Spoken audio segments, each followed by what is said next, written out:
Everything that you are right now will feel threatened if you just sit with me. I want to turn your life upside down so that you see things the way they are.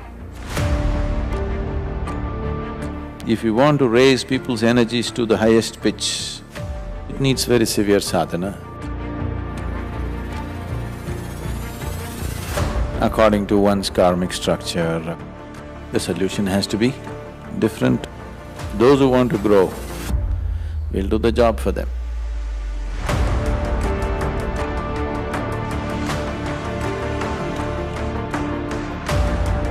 What happens to one's past karma when their spiritual process is put on fast forward? See, all impressions, whatever the karmic impressions, they are being worked out with the simple process of life itself. This is called as prarabdha. Prarabdha means the allotted karma for the lifetime. There is something called as sanchita, which is the warehouse of karma. It's a large stock. But for this lifetime, something is allotted, this is called as prarabdha. So, if you put you on fast forward, we also have to secure your life in certain ways, because if the prarabdha gets over, the life within you thinks its term is over, so it will try to leave. So we will have to put certain anchors in the system so that even if the prarabdha gets over fast, the life will not think that it's over. It still stays in the body.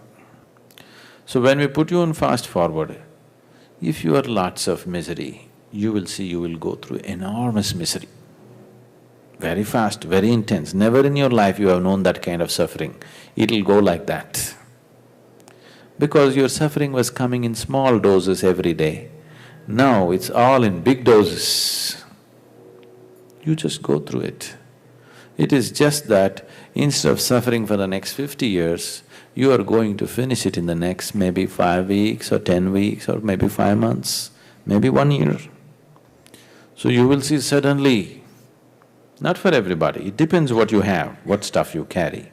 But suppose you are already in some kind of thing, you will see once we put you on fast forward, everything is like fast. What was coming in small doses comes to you in big doses now, but it'll last much lesser time. Instead of spreading it through your life, you finish it off in a short span of life and then see what to do. Because as long as these little things are coming every day, it is not allowing you to progress, it will not allowing you to look forward, it keeps you looking down here on a daily basis. You finish it all in a short span of time, then it's so much easier to aspire for something bigger. So, that is a thing that happens. So even if that has to happen, that if one has to go through this intensity, he needs a supportive atmosphere.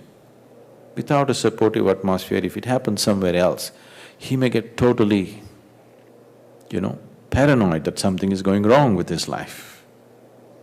Nothing is going wrong, it's just that things are happening faster. Let us say 1 year of misery happens in 1 day. It's going to be a lot of stuff to handle, isn't it? But you're saving 363 days. You're saving 363 days of no misery, but 1 day you are going through enormous misery because 1 year's dose is happening in 1 day. I'm just… not necessarily like this, I'm just saying for example. The sanchit karma, does it also? You don't have to work out everything. Once your prarabdha is handled, there is a certain space. It gives you certain room to look at life from a completely different way. So now you need not necessarily work it out because the whole thing is so imaginary. It doesn't exist really. It is only an imprint, it is not a reality. But within you it's going on like a reality. So once you work out the prarabdha, it gives you sufficient space to look at life, to perceive life, to know life in a completely different dimension. So, if you give yourself this much space, you will have the clarity to see that the whole thing is illusory. When you're able to see this whole karmic influence is so illusory, you can just drop it with certain realization. You don't have to work out all that. If you try to work out your sanchita, it's a long process, very long process, because the accumulation is so huge, so very huge. You don't try to work out those things. You see how to just dissolve it right there, in one stroke. It's only prarabdha that you're trying to work out because it's already there in allotment. What's in the storehouse, you don't try to work that out. You try to just burn the store together. You don't even want to see what's there in it. You don't even make an attempt to see what is the content, because once you open it, it may engulf you. You just handle the prarabdha, it gives you a clear space, then dispose of the warehouse, wholesale. You don't try to see the content of that and work it out. That's going to be a very, very long process. In spirituality, they talk about burning up past impressions and karma, but the desire to learn and grow itself is based on past impressions. Isn't this contradictory? Now you use two words, learning and growing. Growing is different, learning is different. You learn basically to earn, isn't it? Earn this or that. Grow is for a different reason. There's no benefit for growth, but it's everything. There's really no benefit. Now you become enlightened, nobody's going to pay you. Okay.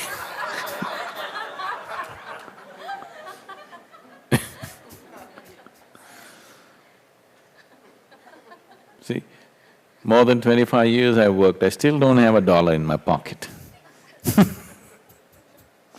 So if you become enlightened, nobody's going to pay you anything.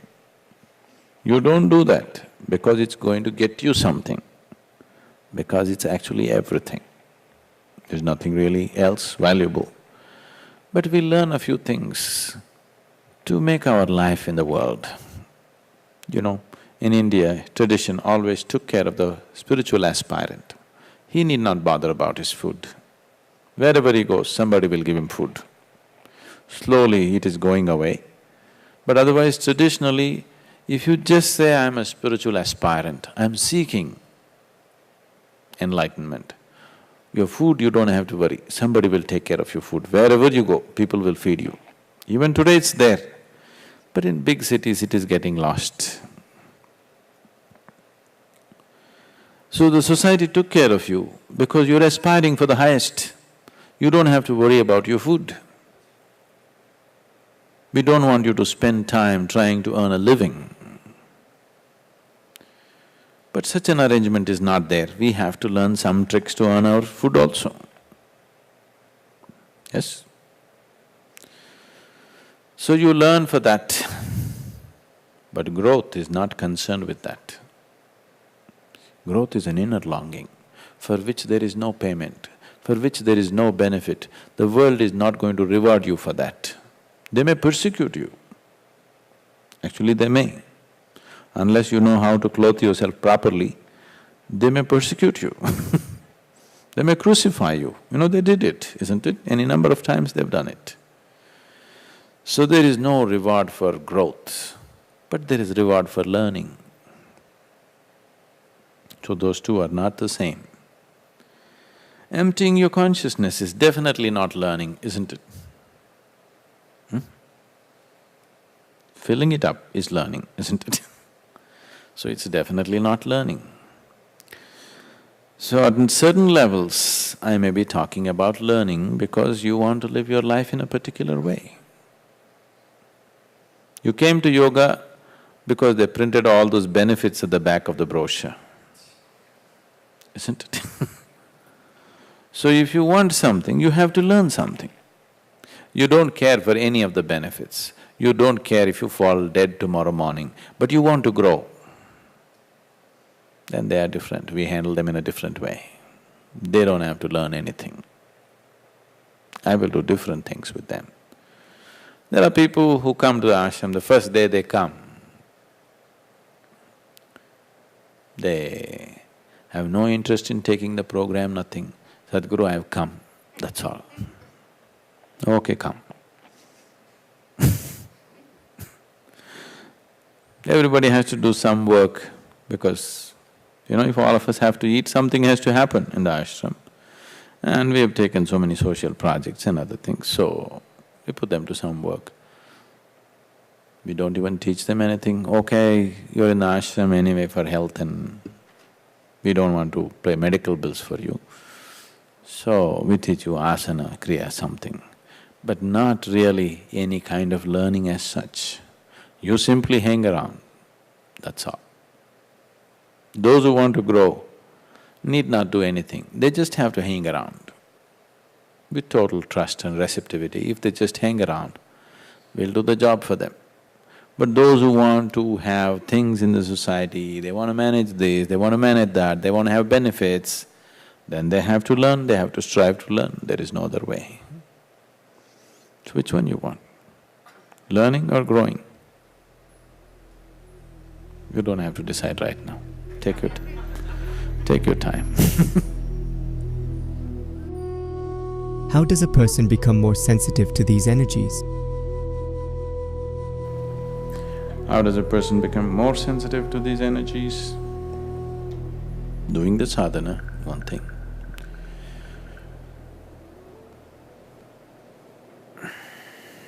If you take little more drastic step like a bhava spandana, that could help. You've already been there, nothing moved. You volunteer there. See, 3 days is not a big affair. You may be thinking in your mind, oh, I went all the way to Atlanta and I did my bhava spandana and nothing moved inside me. 3 days, 1 weekend. I think I have changed the whole parameters of spiritual processes. And the expectations have become too big with people. For example, let's say Ramakrishna, or let's say Ramana, who is more close in time. You know Ramana Maharshi, you heard of him? He's right now known as one of the, greatest mystics in 20th century, well known at least. Maybe not the greatest in those terms, but more well-known ones in the world. All this, he became known, he never left his ashram, he just stayed there, he never travelled anywhere. He barely taught anything to people, he had no education, very little he could speak and all this. A wonderful human being. We're not questioning his realization, he is a fantastic human being. I'm talking about his worldly skills. All that happened was, one American man went there, Ramana looked at him into his eyes, and this man's spine shook. His spine trembled, and that man got so inspired, he wrote books and books about Ramana. Everywhere in the world, in every language, he wrote books and put it everywhere. And Ramana became worldwide known, just because this man's spine shook. I have you rolling.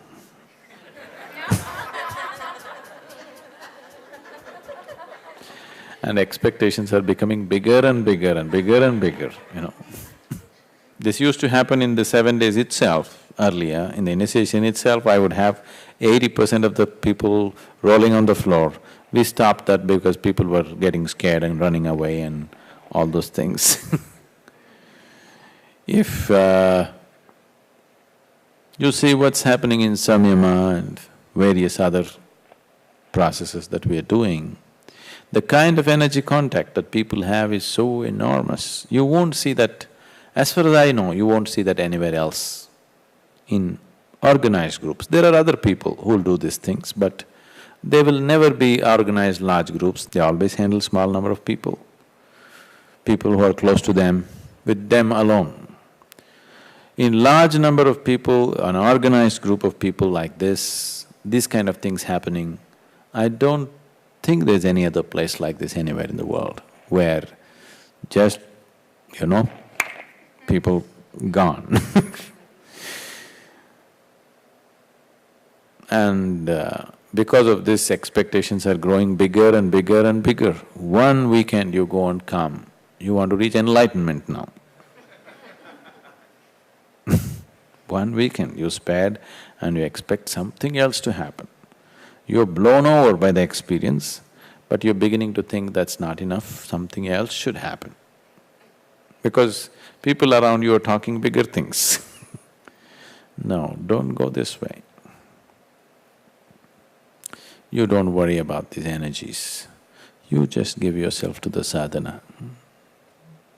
If you went to Gautama, Buddha, today he is nice to talk about 2,500 years later. If you went to him, 2 years, you just require to simply hang around, simply sit there.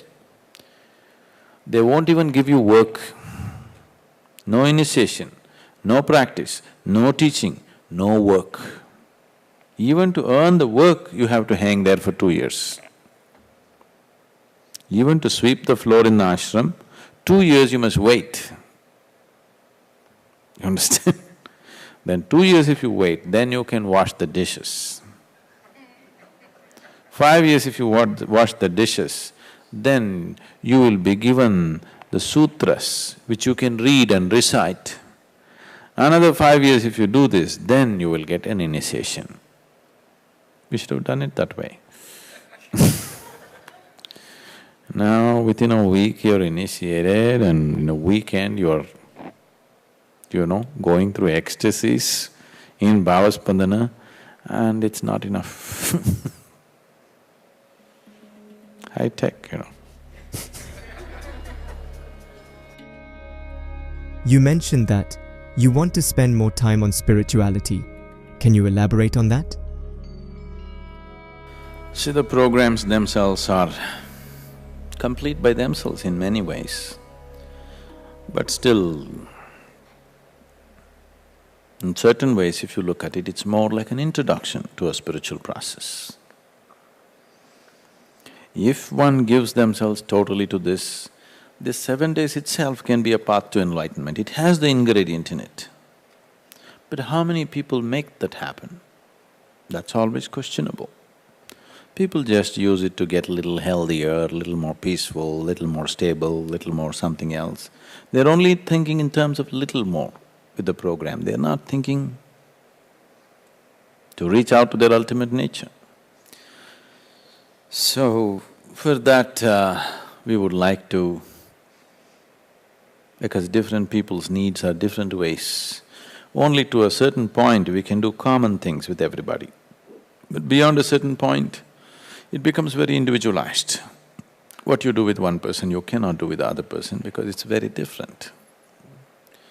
According to one's karmic structure, according to how one has built himself into, what kind of trap he's built himself into, accordingly, the solution has to be different too. So what is hardcore spirituality? Hardcore spirituality is a place where there's no teaching. Nobody's telling you how to be, how not to be, all this. It's fundamentally handling the life in you, not your mind, not your emotion, not your body, just handling the life energies and taking them in a certain direction. You see, the moment you sit here, you are a little disturbed, people are going, they're making noises, and if you let them be, they'll go through the ceiling. If you just let them loose, there are people here who will just, fly through the ceiling. They're like that. Because ultimately, if spiritual process has to happen within this lifespan, within this life, if you really have to reach your limits, one way is intense devotion, where you throw away your life completely. Nothing matters. You know, all those mad people you've heard, Ramakrishna Paramahamsa, Mirabai, these are all utterly mad people. I want you to know this. Today you worship them, it's easy.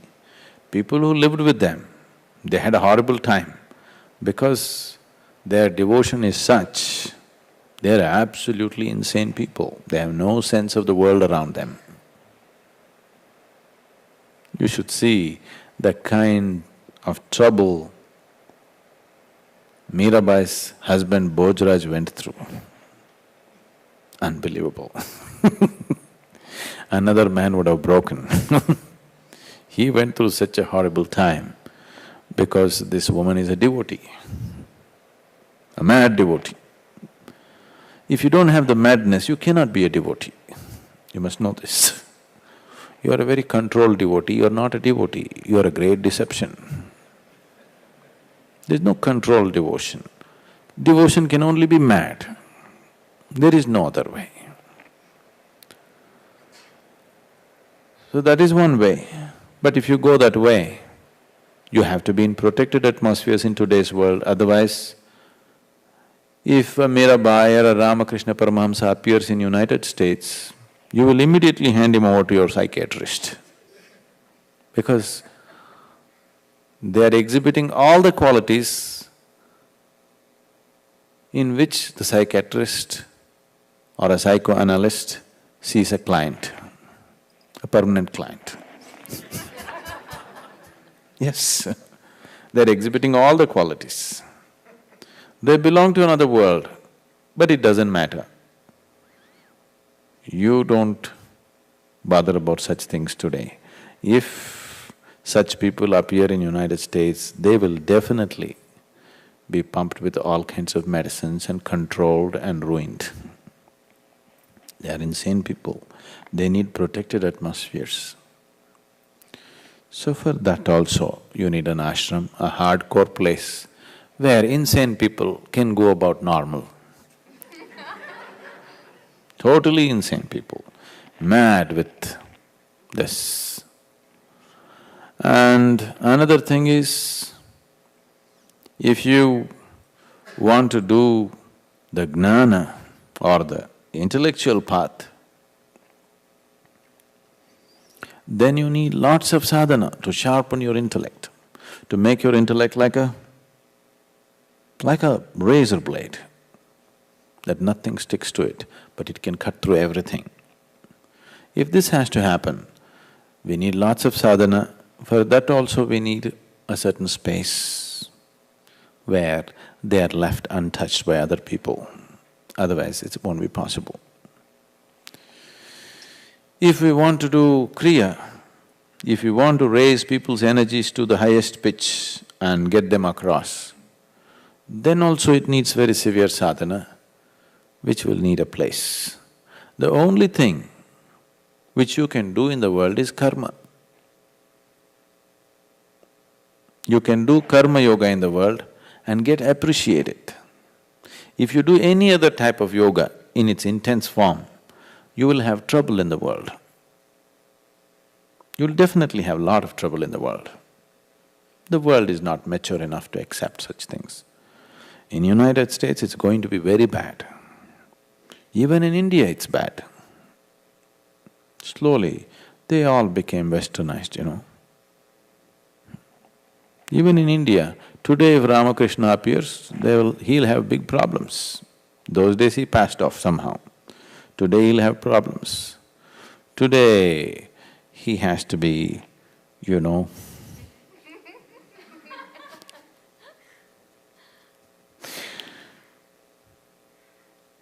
I'm looking for a right word.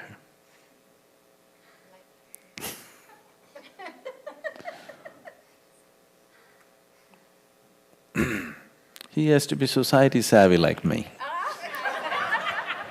Otherwise he won't survive. He won't survive otherwise.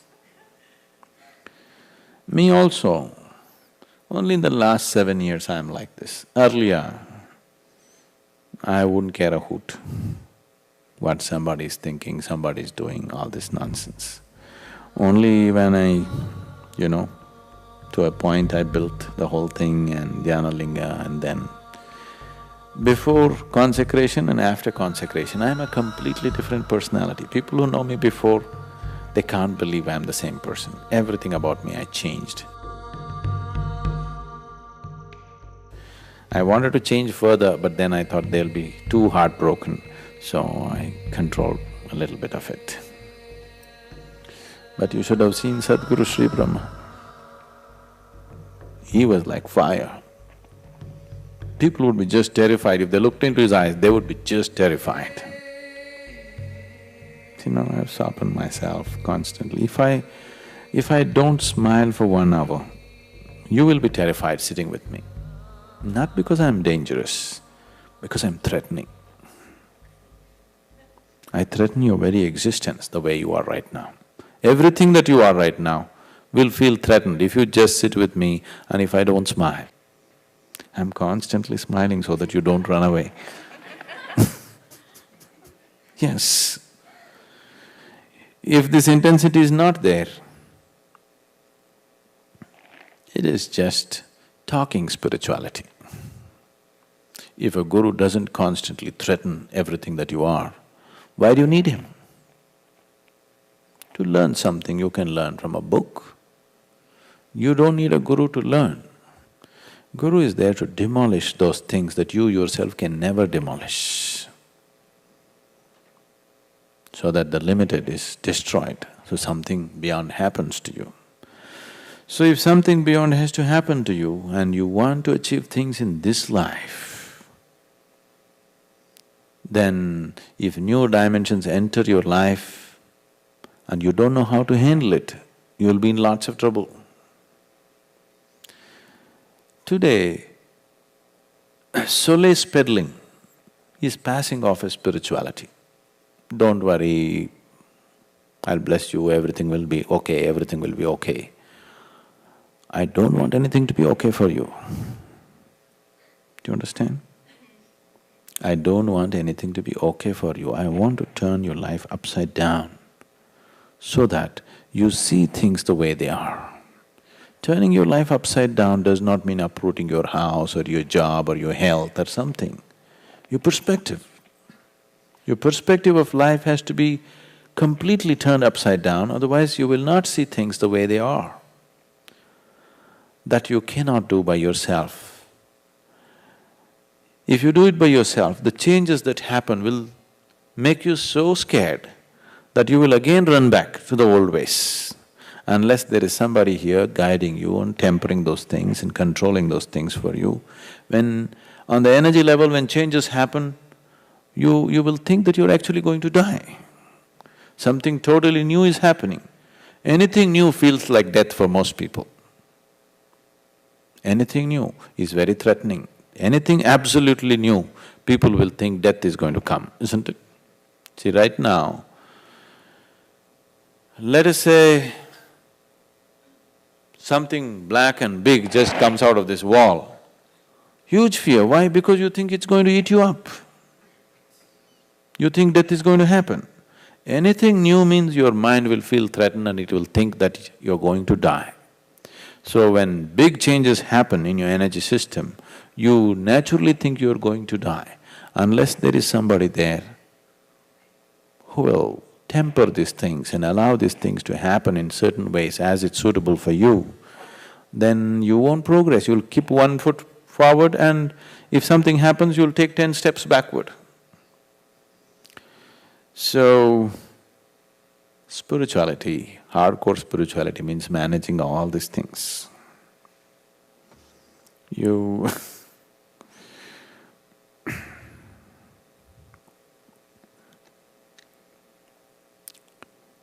these days we have, in the yoga center in India, we have controlled many things. Things are very controlled now. You should have seen the first 3 years when we came there, people were just going. Some of them howling like crazy day and night, some of them, tripping over very blissfully, some of them in all kinds of conditions, some of them totally intoxicated that they cannot stand for many days. various kind of things happening because we were making certain fundamental changes in a very drastic way. But now it is very tempered and set forth in a certain way. And whatever we did in the early times, it has made such a big difference for that space. Those of you who have been there,